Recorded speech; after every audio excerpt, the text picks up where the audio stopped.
Hello friends, welcome to our new video of Maths Made Easy. I am Poonam and today we are going to start with the most fundamental topic of mathematics, that is number system. जैसा कि आपने number सुने हैं, हमारे जो number system है जो किससे बना है, नंबर से मिलकर। हमारे पास नंबर्स हैं, डिजिट्स जो आपने देखे होंगे नंबर बनाते हुए, जिनको लेके हमारा नंबर सिस्टम बन रहा है। वो डिजिट्स हमारे पास 10 है, 0 1 2 3 4 5 6 7 8 एंड 9। इन्हीं से मिलके हमारे सारे नंबर बनते हैं। अब इसके साथ मैं एक इंटरेस्टिंग फैक्ट बताना चाहूँगी आपको। What is the difference between number and numeral. आपको थोड़ा बहुत इसके बारे में क्या पता, आपने शायद सुना भी हो, लेकिन मैं इसको थोड़ा सा क्लियर करना चाहूँगी। देखिए क्या फ़र्क होता है नंबर और न्यूमरल में।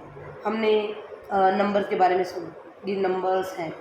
अब न्यूमरल क्या होते हैं, हमारे अंदर जो कंसेप्ट आ रहा है। हमने मान लो कुछ नंबर सोचा, जैसे मैंने सोचा 3, तो वो क्या है, मेरे मन में एक आइडिया आया, मैंने एक कंसेप्ट सोचा, वो है 3, तो वो मेरा है नंबर।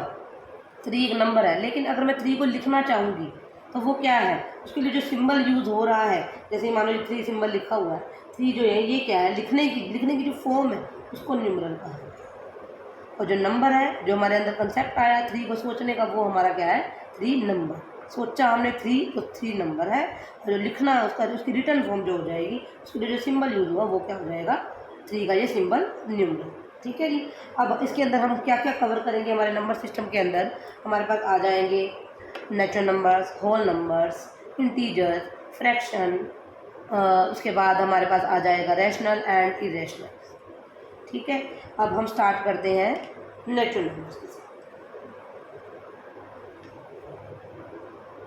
नेचुरल नंबर्स, अब देखिए जैसे बच्चा स्टार्टिंग में जैसे स्कूल में जाता है तो उसको क्या शुरू करवाया जाता है, मैथ्स के अंदर देखा जाए, मैथ्स के अंदर उसको कराया जाता है काउंटिंग। तो ये काउंटिंग क्या है, ये काउंटिंग ही हमारी क्या है, नेचुरल नंबर्स। जैसे मैंने काउंटिंग लिखी 1 से एंड सो ऑन, ये हमारे क्या है, काउंटिंग नंबर्स। इनको काउंटिंग नंबर्स के साथ साथ नेचुरल नंबर्स भी बोला जाता है। ठीक है। क्या आप फाइंड कर सकते हैं सबसे बड़ा नेचुरल नंबर, क्या आप बता सकते हैं what is the largest natural number? नहीं, क्योंकि हम उसको बता ही नहीं सकते कितना है, क्योंकि काउंटिंग हमें पता ही नहीं कहाँ तक चल रही है। ठीक है। लेकिन अगर हमने सबसे छोटा नेचुरल नंबर देखना है तो वो हमारे पास क्या हो जाएगा, 1 हो जाएगा। उसके बाद सेकेंड आ रहे हैं हम होल नंबर्स पर।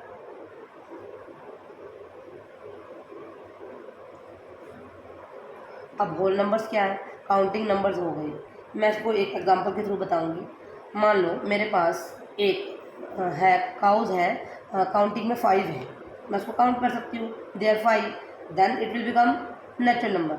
लेकिन अगर मैं इसको मान लो सेल कर दूँ, 5 की 5 काउज मैंने बेच दी, तो मैंने क्या किया, मेरे पास क्या रह गया, nothing cow, no cow, I have no cow, मेरे पास काउ है ही नहीं। ठीक है। तो यानी कि ज़ीरो रह गई। उसको उसको डिफाइन कैसे किया जाएगा, विद ज़ीरो। उसकी के लिए डिफाइन, मतलब इस ऐसी कंडीशन हमारे पास आई होगी जिसके लिए नथिंग को कुछ शो करना, तो उसके लिए जो सिंबल यूज़ किया गया वो क्या था, ज़ीरो। तो ज़ीरो से इंक्लूड हो गए और काउंटिंग नंबर इंक्लूड हो गए, जो नेचुरल नंबर और ज़ीरो मिलके क्या बनाते हैं हमारे पास, होल नंबर्स। इसी के साथ आप बता सकते क्या सबसे बड़ा लार्जेस्ट होल नंबर हो सकता है, नहीं हो सकता, इसको भी नहीं आप बता सकते। जिस प्रकार आप नेचुरल नंबर नहीं बता सकते लार्जेस्ट, वैसे ही आप लार्जेस्ट होल नंबर नहीं बता सकते। और अगर स्मॉलेस्ट पूछा जाए होल नंबर, वो क्या है हमारे पास, 0। उसके बाद आता है हमारे पास इंटीजर्स। अब मैंने काऊ का एग्जांपल लिया था, मैंने कहा था कि मेरे पास कुछ भी नहीं रह गया। अब मैं मान लो एक ऐसी और एग्जांपल लूँ कि मेरे पास कुछ थे, कुछ नहीं रहा, उसके बाद भी मैंने मान लो मेरे पास कुछ रुपए थे, पहले मैंने उसको खर्च किया, फिर मेरे पास 0 रह गया, और फिर मैं मान लो मैंने लोन लिया उधारे, यानी मैं माइनस में चलती गई। तो माइनस के नंबर्स को भी शो करने के लिए हमारे पास क्या आई, उस कंडीशन को शो करने के लिए हमारे पास कुछ और कंसेप्ट आई नंबर्स की, वो क्या है हमारे नेगेटिव नंबर्स। नेगेटिव नंबर जब होल नंबर के अंदर इंक्लूड कर लिए जाएं तो वो हमारे बन जाएंगे इंटीजर्स। जैसे हमारे पास एग्जांपल हो जाएंगे इसके, मैंने -4 से शुरू किया, ऐसे आप और भी नीचे जा सकते हो।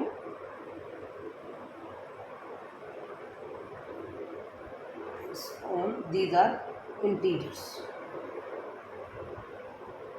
ठीक है जी, इसमें आपका जीरो भी इंक्लूड हो गया, नेचुरल नंबर भी इंक्लूड हो गए और साथ साथ नेगेटिव भी।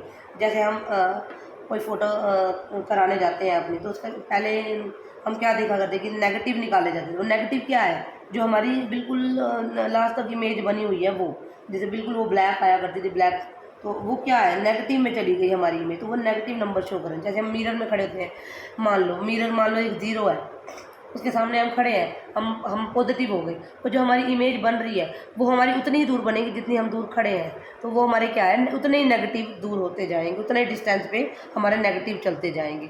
और अगर इंटीजर के बारे में थोड़ा सा और बात करें, जितना हम राइट में जाते जाते हैं वो बड़ा होता जाता है नंबर, वैल्यू बढ़ती जाती है, और जितना हम लेफ़्ट में चलते जाएंगे ज़ीरो के, उतना ही आप क्या हो जाएगा, हमारा वैल्यू कम होती जाएगी।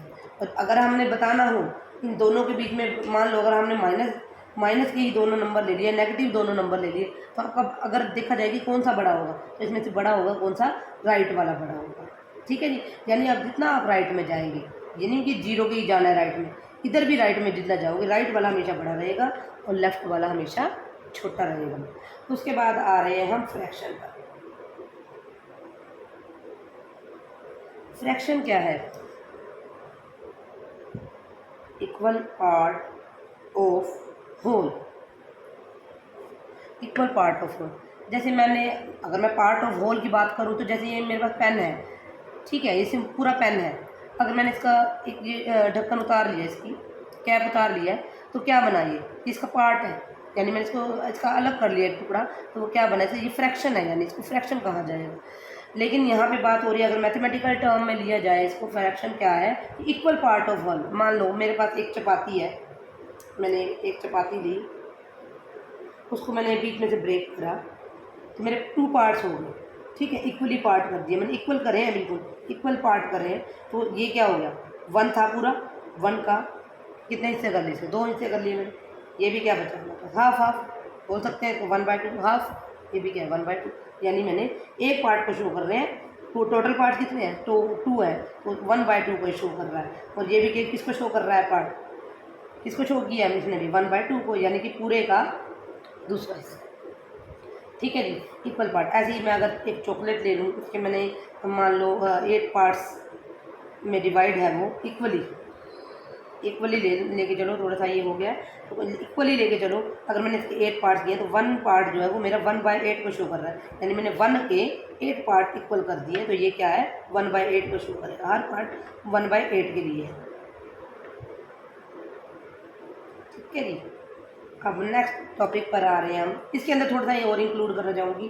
फ्रैक्शन जो है वो लिखा कैसे जाता है, न्यूमरेटर अपॉन डिनोमिनेटर। अब आप पूछेंगे न्यूमरेटर, ठीक है, और डिनोमिनेटर। न्यूमरेटर आपको जो आपके जितने मतलब जिस पार्ट को आप शो कर रहे हो, और नीचे डिनोमिनेटर जो है जितने पार्ट्स आपने उसके किए, ठीक है, जो आप शो कर रहे हो न्यूमरेटर, और जितने पार्ट्स आपने टोटल किए वो डिनोमिनेटर, यानी इस फॉर्म में लिखा जाएगा। लेकिन जो फ्रैक्शन के अंदर जो नंबर्स आते हैं वो सारे क्या होते हैं, पॉजिटिव होते हैं। ठीक है जी, नेगेटिव नहीं लिए जाएंगे, जो अभी बताएंगे आपको वो नेगेटिव और पॉजिटिव क्यों, मैंने आप पॉजिटिव क्यों बताया, वो नेक्स्ट पार्ट में आपको क्लियर करेंगे। नेक्स्ट है हमारे पास रैशनल नंबर्स।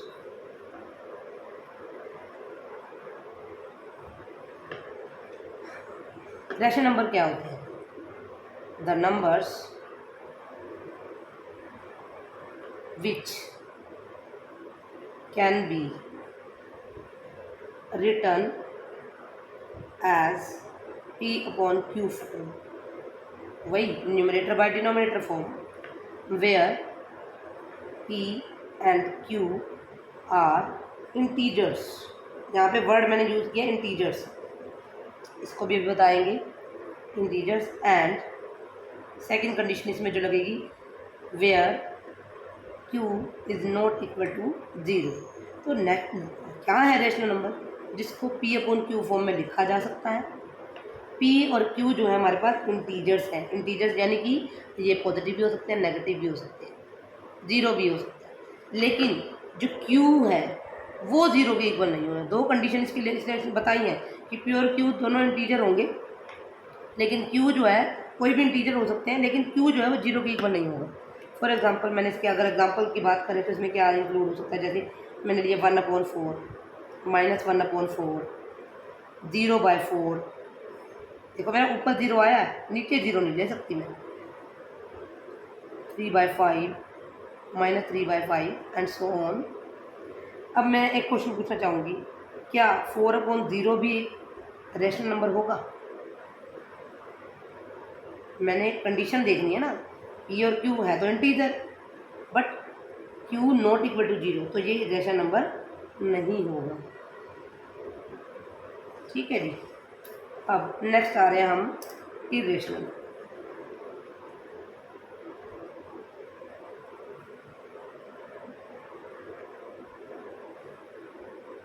अब ये क्या है, इसके उल्टे ही हो जाएंगे, डेफिनेशन सेम उल्टी हो जाएगी। The number which can not be written in, जिसको पी अपॉन क्यू की फॉर्म में नहीं लिखा जा सकता। एक कंडीशन तो ये है, इसकी फॉर्म में नहीं लिखा जाएगा, और where Q is not equal to 0 इस फॉर्म में लिखा ही नहीं जाएगा, तो क्या है इरेशनल नंबर। फॉर एग्जांपल अगर मैं लूँ √2, इसमें वो नंबर भी आ जाएंगे जिनका स्क्वायर रूट पूरा नेचुरल नंबर नहीं निकलता, √2 √3 √5 एंड सो ऑन, जैसे कि पाई हो गया। ठीक है जी। और हमारे पास इरेशनल नंबर जैसे ये है 101 001 0001 एंड सो ऑन। ठीक है। और इसके बाद आ रहा है हमारे पास रियल नंबर्स। रियल नंबर्स क्या है, जो अभी आपने पढ़े हैं ना, अभी rational numbers and irrational number, उनका एडिशन यानी ये दोनों मिलके क्या बना रहे हैं, रियल नंबर्स बना रहे हैं। Thank you. आज के लिए सिर्फ इतना ही, और आशा है कि आपको पसंद आया होगा, और मेरे चैनल को सब्सक्राइब करना ना भूलें, लाइक करें, शेयर करें अपने फ्रेंड्स के साथ। Thank you. जल्दी आप मिलेंगे आपको नई वीडियो के साथ। Thank you. Have a nice day. Bye bye.